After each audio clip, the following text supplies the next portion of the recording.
convidar a igreja a abrir a sua Bíblia na carta do apóstolo Paulo aos Gálatas, no capítulo 2. Nós vamos estar lendo apenas 2 versículos, o versículo 19 e o 20. Aos Gálatas, capítulo 2, versículo 19 e 20. Todos encontraram, digam amém. Amém. Aleluia. Diz assim a palavra do Senhor. Porque eu, mediante a própria lei, morri para a lei, a fim de viver para Deus. Estou crucificado com Cristo. Logo, já não sou eu quem vive, mas Cristo vive em mim. E esse viver que agora tenho na carne, vivo pela fé no Filho de Deus, que me amou e a si mesmo se entregou por mim. Amado Deus, eterno Pai, nós chegamos diante da Tua presença como igreja, para receber a Tua santa palavra. Senhor, e a oração que eu faço é que o Senhor venha ministrar aos nossos corações o entendimento da Tua palavra, e que como uma semente que cai em boa terra, ela venha frutificar e dar frutos em nossa vida, e que o Teu grande nome seja glorificado. Amém. Graças a Deus. Pode sentar, igreja. Irmãos, esse é um versículo muito conhecido, né? Tema de muitos louvores, tema de muitas campanhas, tema de vários eventos. E hoje o Senhor quer falar comigo e com você sobre esta palavra que o apóstolo Paulo direciona aos Gálatas através da sua carta. Nós temos aqui, neste momento que o apóstolo Paulo está escrevendo essa carta, um momento em que ele está profundamente frustrado com a igreja da região da Galácia. Essa igreja, formada nessa região, ela é o primeiro fruto do seu ministério missionário. E depois ele segue viagem, continua fazendo missões, e chega nesta região alguns judeus que já tinham se convertido ao cristianismo, mas que ainda guardavam costumes fundamentados na lei de Moisés. Principalmente, eles continuavam guardando a circuncisão, a dieta judaica e o calendário das festas judaicas. Esses judaizantes, eles defendem que uma vez que a igreja tem sua origem em Jesus, um judeu, praticante da lei de Moisés, os convertidos gentios, que são pessoas estrangeiras, que não eram judeus, precisavam incluir essas práticas na sua vida cristã. Isso porque quando um estrangeiro se convertia ao judaísmo, era assim que acontecia. A pessoa passava a viver segundo a cultura e crença judaica. Então eles querem fazer uma fusão. Eles querem ali juntar o judaísmo, um pouquinho do judaísmo com o cristianismo e fazer uma mistura. O que era completamente contrário ao Evangelho de Cristo, anunciado por Paulo, que é o sacrifício de Cristo na cruz, pelo qual nossos pecados são perdoados. Ao que tudo indica, quando o apóstolo Paulo escreve essa carta, já tinha tido concílio em Jerusalém, onde esse assunto sobre os gentios não guardarem os costumes judaicos já tinha sido tratado, já tinha sido resolvido. Isso está registrado lá em Atos dos Apóstolos. de forma que os gentios convertidos ficaram desobrigados da prática judaica, isso reconhecido por todos os apóstolos. Essa, irmãos, é uma situação tão séria que desafiava a comunhão entre os apóstolos. No versículo 11, se você voltar e ler o versículo 11 deste capítulo que nós lemos, Paulo relata um momento ocorrido em Antioquia e diz: quando, porém, Cefas veio a Antioquia, resistiu-lhe face a face, porque se tornara repreensível. Com efeito, antes de chegarem alguns da parte de Tiago, que eram judaizantes, comia com os gentios. Quando, porém, chegaram, afastou-se e, por fim, veio a apartar-se, temendo os da circuncisão. Durante uma visita de Pedro a Antioquia, ele se reúne com os irmãos gentios e está lá em comunhão, comendo, conversando. De repente chegam alguns dos judaizantes e Pedro se sente desconfortável. Se levanta discretamente e sai. Naquele momento, Pedro exercia grande autoridade no núcleo judaico da igreja, em Israel, pastoreando segundo o ministério que Cristo, o nosso Senhor, o comissionou. Mas como judeu, ele também tinha pessoalmente esse conflito íntimo em relação aos costumes judaicos e o cristianismo nascente naquele momento.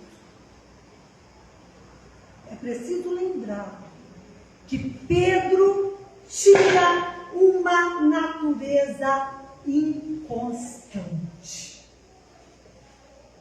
Ele nega Jesus. Jesus vem a morrer na cruz. Pedro desiste de tudo e volta a pescar. Isso era parte da personalidade de Pedro. E mesmo agora, mais amadurecido, selado pelo Espírito Santo, ele ainda luta contra isso. E é muito importante, irmãos, esse exemplo ficar relatado aqui para nós. Porque esse exemplo de Pedro vem nos mostrar que o passar dos anos, que a caminhada cristã, o dia a dia, na caminhada, na jornada de fé, não diminui os nossos desafios íntimos e pessoais. A nossa luta contra nossas falhas, a nossa luta contra os nossos defeitos, a nossa luta naquilo que é próprio da nossa personalidade, persiste dia a dia. E essa é uma luta constante. Todo dia, para negar o nosso eu e nos moldar a perfeita vontade de Deus. E o melhor de tudo, irmãos, é que nós temos o Espírito Santo para nos ajudar. Amém. Então, o Espírito Santo, irmãos, nós não conseguimos. Quem nos dá, irmãos, o limite, quem promove em nós, irmãos, esse entendimento da nossa necessidade de melhorarmos cada dia para a glória do nome de Deus, é a santa presença do Espírito Santo em nós. Amém. Apóstolo Paulo, então, que já tinha uma personalidade completamente diferente da de Pedro, que era um homem de uma convicção, era um homem de uma palavra só. Ele foi moldado, ele foi preparado para isso. Ele foi preparado chamar para liderar. Então ele trazia em si esse caráter forjado de uma autoridade. E quando Cristo entra na vida de Paulo, tudo isso se volta para a sua convicção de fé e sua determinação em defender o alicerce cristão, que é Jesus e sua obra de salvação. Amém. E ele faz isso de forma teológica e não pessoal.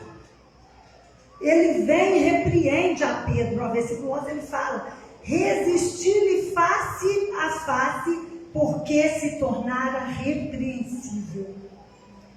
Paulo, com a autoridade do Senhor, ele repreende a atitude de Pedro, que vinha fortalecer a postura daquele grupo, que encontrava na atitude silenciosa de Pedro, ao se afastar dos irmãos gentios, como uma aprovação direta à fala deles. E esse, irmãos, é mais um problema importantíssimo registrado aqui na nossa meditação. Irmãos, nós precisamos ter esse entendimento que as coisas de Deus precisam ser tratadas com temor, as coisas de Deus precisam ser tratadas com responsabilidade, as coisas que acontecem dentro da igreja, as coisas que acontecem nos ministérios, as coisas que acontecem às vezes entre nós, irmãos, um com o outro, precisa ser tratada com temor, com respeito e com base na palavra. Irmão, não pode ter lavação de roupa suja no meio de cristão, não. Apóstolo Paulo podia ter aproveitado. Eu vou aproveitar e falar com vocês essa questão aí de vocês não terem me considerado como apóstolo, porque houve resistência a aceitar o apóstolo Paulo como apóstolo de fato. Não. O que concerne a nós resolver é aquilo que conflita com a palavra de Deus, problemas pessoais entre os irmãos. Nós oramos, entregamos ao Senhor e perdoamos, suportando as falhas uns dos outros, em amor por aquele que por amor suporta a minha e a sua falha. Aleluia. Então, irmãos, a postura do cristão, essa mensagem ela vem nos mostrar isso. A postura do cristão não precisa ser verdadeira, sincera, em conformidade com a palavra de Deus.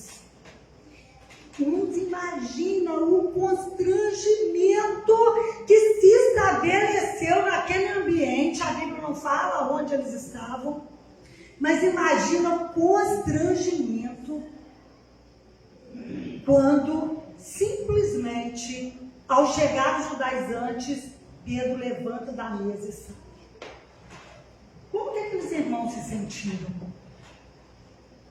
Extremamente desprezados pelo seu líder da igreja. Isso é muito sério. Nós temos que pensar as nossas atitudes. Você tem que pensar o que você vai falar e vai fazer, como isso afeta o seu irmão em Cristo, que está sentado do seu lado, onde o Senhor colocou para que você o abençoe e para que seja abençoado através da vida dele, das orações, de uma palavra, a paz do Senhor. Você está ministrando a paz, irmão, como você vai? Você está ministrando comunhão, eu estou orando por você, você está ministrando, irmão, o pertencimento da família de Deus. Amém. Cuidado como você vai se comportar com o seu irmão, para não ferir o seu irmão, a quem Cristo te entregou para que você o ame. Aleluia!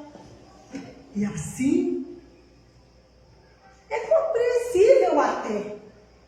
Não estamos aqui nessa palavra Pedro. Nós estamos trazendo esse exemplo para aplicar na nossa vida, mas é compreensível que era difícil para ele lidar com situações que eram completamente contrárias a tudo que ele aprendeu a vida toda.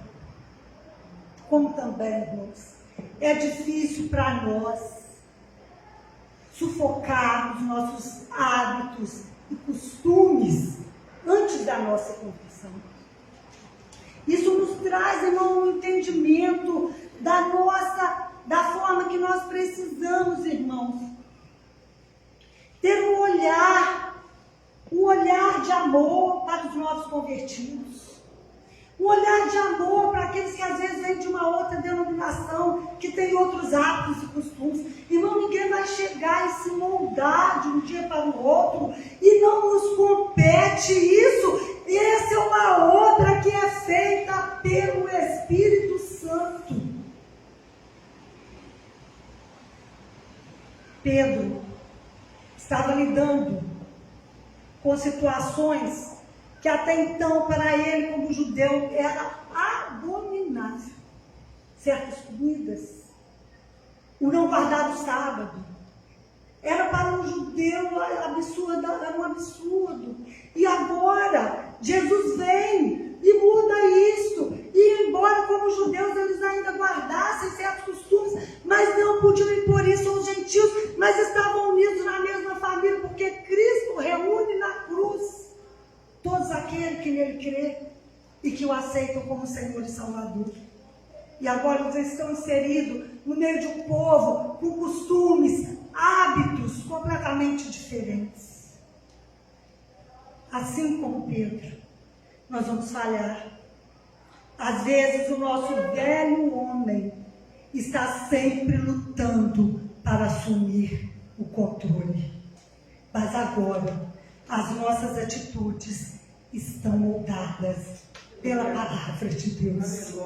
Quando nós temos as nossas atitudes moldadas pela palavra de Deus, nós não vamos ser repreendidos, nem pelo nosso irmão em Cristo, nem pelo Senhor, porque a palavra nos instrui, a palavra nos santifica, a palavra nos liberta, a palavra nos molda e nos coloca no lugar em que o Senhor tem para nós. Amém. E o lugar que o Senhor tem para mim e para você é de uma postura assim, sim, sim, não, não. Não cabe outra coisa na vida de um cristão. Onde você estiver, com quem você estiver, a sua postura e atitudes precisam ser exatamente como você é aqui na igreja. Não é? Porque aqui a gente, entra no perfil. Só que isso não pode ser um perfil. Isso tem que ser uma vida sincera com o Senhor. Sempre que acontecer qualquer coisa que fere a comunhão da igreja, deve ser tratado dentro de uma proposta espiritual. Paulo repreende Pedro por sua infeliz atitude, requerendo que ele dê exemplo de unidade de fé, apresentando a Cristo e o seu sacrifício perfeito, a morte de cruz, como suficientes para a salvação. Nossos irmãos na Galácia estavam confusos, estavam inseguros. Depois, se você quiser, leia toda a carta, porque ela vai tratar exatamente disso, toda ela. Isso nos mostra a importância da continuidade do aprendizado e da perseverança na fé cristã, fundamentada na palavra de Deus. Hoje na escola dominical pela manhã, nós tratamos sobre isso. Irmãos, nós temos que conhecer a palavra de Deus, porque é ela que nos direciona, é nela que nós entendemos o que Deus requer de nós, para que que não sejamos enganados, levados por doutrinas de homens e não de Deus. Muitas pessoas estão debaixo de pesados julgos, acreditando que precisam contribuir para a sua própria salvação. Enquanto que Cristo morreu por nós. Aleluia! Você pode glorificar a Deus por isso. Cristo morreu por nós para tirar de nós todos os julgos que pesavam dos nossos ombros. Jesus tirou. Não há nada que eu e você possamos fazer para isso. Tudo que era necessário, Jesus já fez. Os nossos irmãos na Galácia, já convertidos, batizados, presenciaram milagres, sofreram também perseguições, eles já estavam naquele processo. Tinham já uma experiência, uma caminhada de fé. E mesmo assim, irmãos, foi só Paulo seguir viagem. Chegam os judaizantes. E o que acontece? Bagunça com a cabeça deles. Sabe o que isso nos mostra? Que eles eram rasos em seu conhecimento da verdade do Evangelho de Cristo. Sabe o que isso mostra para mim e para você? Que nós não podemos ficar dependentes da nossa liderança para guiar os nossos passos, daquilo que compete a mim e a você desenvolver individualmente através de uma vida pessoal com Deus. Se eles tivessem desenvolvido a sua vida, dado continuidade ao que Paulo ensinou, e eles chegassem, essas pessoas dizendo, não é isso não. Eu e você temos que ter essa fé. Eu e você temos que ter em nós a certeza que a nossa fé tem fundamento, e esse fundamento é Jesus. Amém. A nossa fé tem direção, e essa direção é o céu. A nossa fé é viva, é firme e é verdadeira. Não é meia dúzia de palavras que vai chegar e você vai começar. Ai, gente, será que é assim mesmo? Não. Leia a Bíblia. Ore. Cultive a sua vida espiritual. E o seu pastor vai estar contribuindo, te dando as orientações para que você desenvolver isso da forma correta. A sua vida com Deus é sua responsabilidade. Nem mesmo dificuldades, as provações da vida, irmãos, podem abalar a nossa fé, não devem. Irmãos, tantas pessoas que na hora que a dificuldade chega, irmãos, tem a fé abalada.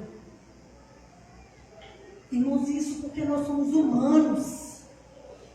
Mas hoje o Senhor está falando para mim e para você.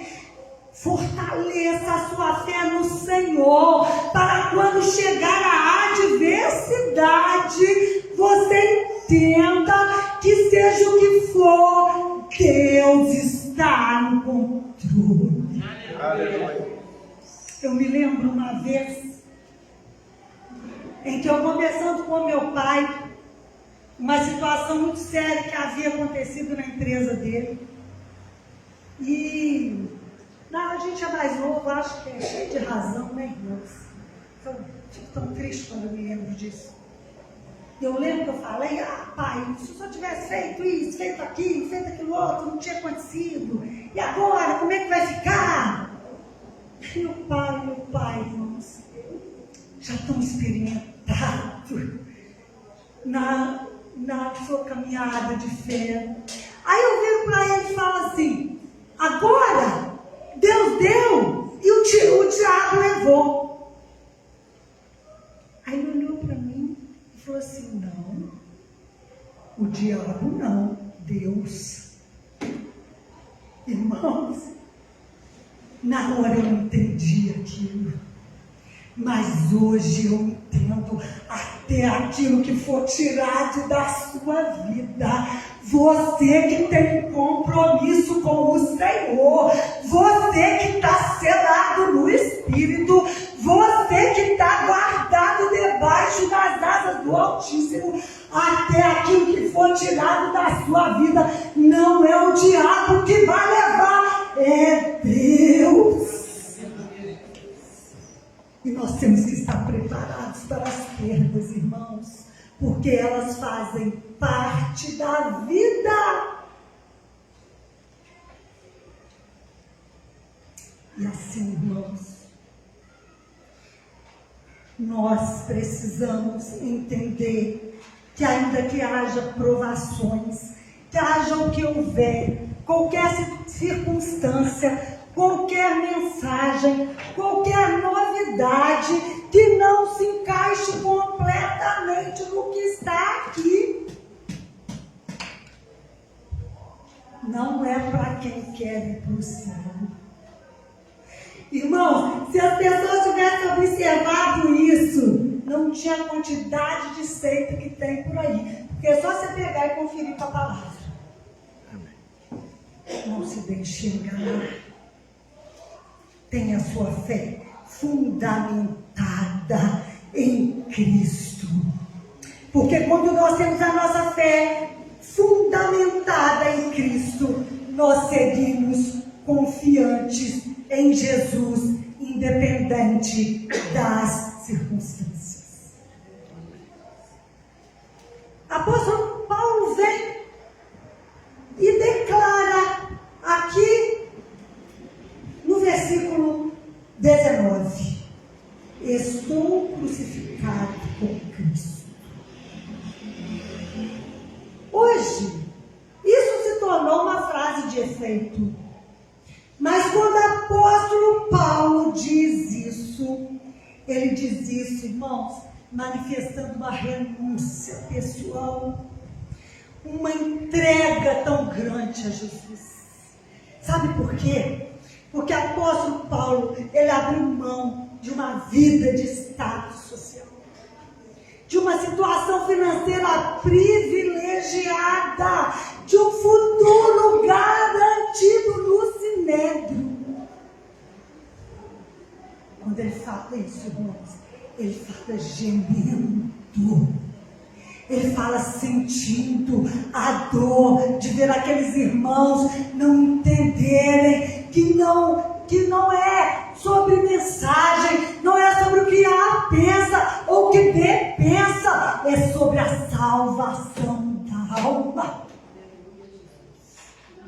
Apóstolo Paulo deixou tudo por Jesus e aceitou o chamado de ganhar almas, vidas que ele amou como se fossem seus próprios filhos. Nessa noite, o Espírito Santo está convidando a mim e a você a essa entrega completa, onde não há lugar para máscaras. Irmãos, evangelho não é brincadeira, não. Evangelho não é sair, servir a Deus, não é sair de casa só no domingo e quarta-feira e vir para a igreja. É sobre a salvação da sua alma. É sobre onde nós vamos passar a eternidade. E é isso que o apóstolo Paulo fala aqui. E o Espírito Santo está convidando a mim e a você a essa entrega completa. Não tirando tudo aquilo, irmãos, que oculta a nossa verdadeira face. O Espírito Santo não se agrada de quem tem uma cara para cada ocasião. Uma cara na igreja, uma em casa, outra no trabalho, outra na festa mundana, outra na festa na casa do crente. O Espírito Santo não está nisso. E nesta noite, irmãos, nós estamos sendo chamados a refletir sobre isso. Como nós temos, qual tem sido o nosso rosto? Tem máscaras? Ou nosso rosto reflete a glória de Deus? Porque para isso fomos chamados, para isso fomos comprados por um preço tão grande, para que o nosso rosto reflita a glória de Deus. Estamos sendo chamados para uma grande obra. E vai ser preciso deixar para trás algumas bagagens. Bagagem de preconceitos. Bagagem de falsidades. Bagagem de inconstância. Bagagem da imaturidade. Eu quero que você reflita nesta noite. Qual a bagagem você precisa deixar para trás? O Espírito Santo está te convidando a sair desse culto e deixando aqui algumas bagagens que são necessárias para que a obra de Deus seja completa na sua vida. Qual a bagagem que você precisa deixar ir? Vai apresentando ao Senhor. Não perca a oportunidade. Quero que você feche os seus olhos nessa hora e que você comece a pedir ao Senhor que venha visitar o seu íntimo e o seu interior. Não perca a oportunidade de sair daqui fortalecido na sua fé. Amém. Irmãos, está crucificado com Cristo. Aleluia! É pegar tudo que você é, tudo que você acreditava, e trocar pela vontade de Deus. Você fala assim: olha, isso é o que eu sou. Senhor, assim, eu quero trocar pela tua vontade. Isso é o que eu quero. Escolha a tua vontade. Estar crucificado com Cristo é olhar para o outro, é olhar para o seu irmão através do sacrifício de Jesus, que nos une a todos debaixo dessa graça e misericórdia, que nós somos igualmente dependentes. Estar crucificado com Cristo é muito mais que uma palavra colada no carro, é muito mais que um quadro na parede. Estar crucificado com Cristo é vida com Deus. Coloque-se de pé nesta noite. Vamos começar a apresentar o Senhor. Vamos orar juntos nesta noite. Vamos orar, pedindo que o Senhor venha remover de nós aquilo que, apesar de nós estarmos já caminhando na presença dEle, às vezes ainda magoa o nosso irmão, dá mau testemunho fora da igreja, às vezes é aquilo que falamos, que pensamos. Oh Senhor, oh Senhor, os filhos colocam diante de Ti. Senhor, os nossos corações rendidos na Tua presença. Oh Senhor, debaixo dessa palavra tão maravilhosa, Senhor, o Senhor nos chama para uma realidade que está muito além das aparências. Senhor, nós queremos ter uma vida sincera com o Senhor. Senhor, começar a trazer um novo tempo na Tua igreja, de um caminhar sincero na Tua presença, em que sejamos exemplo, Senhor, de uma vida em conformidade com a Tua palavra, exemplo de unção, exemplo de fé, Senhor, exemplo da Tua glória, e que a Tua glória venha atrair, ó Deus, venha atrair aqueles que precisam de Ti. Amém. Oh Senhor, Oh, Jesus. transborda de nós a Tua presença. Sim, Senhor. Deixa-nos de tal maneira que não sobre nada de nós, mas que Teu Espírito, Senhor, temos dela completamente. Aleluia, Pai. Oh Senhor, amanhã começa mais um dia, mais uma semana, Senhor. Senhor, são tantos os desafios, é tão fácil servir ao Senhor aqui, Senhor, na união da igreja. Mas como nós somos confrontados, ó Pai, com os problemas, com as dificuldades, com as decepções, Não nos deixe esquecer que nós estamos crucificados em Ti. Sim, Senhor. Senhor, vai tomando a tua igreja um manto de glória. Amém. Onde te dá um nó, agora, Senhor, tira isso de mim. Eu creio que o Senhor está tirando.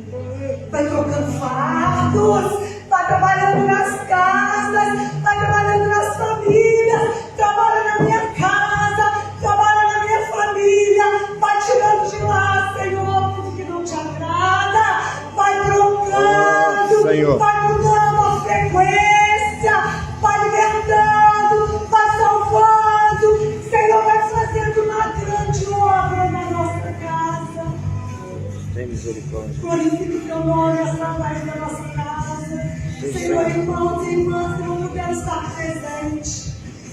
Oh, Senhor, nossos irmãos que estão assistindo pela internet, Senhor, que está orando conosco e se colocando diante do Senhor, no sentimento sincero de querer viver, Senhor, na plenitude da tua vontade. Amém. Senhor, toca cada vida.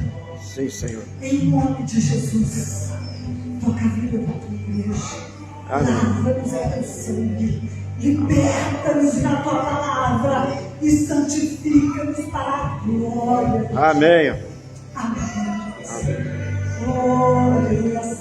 Pode assentar glorificando o nome do Senhor esta noite. Glorifique o nome do Senhor, porque Ele é digno de toda honra, Ele é digno de toda glória e de toda adoração.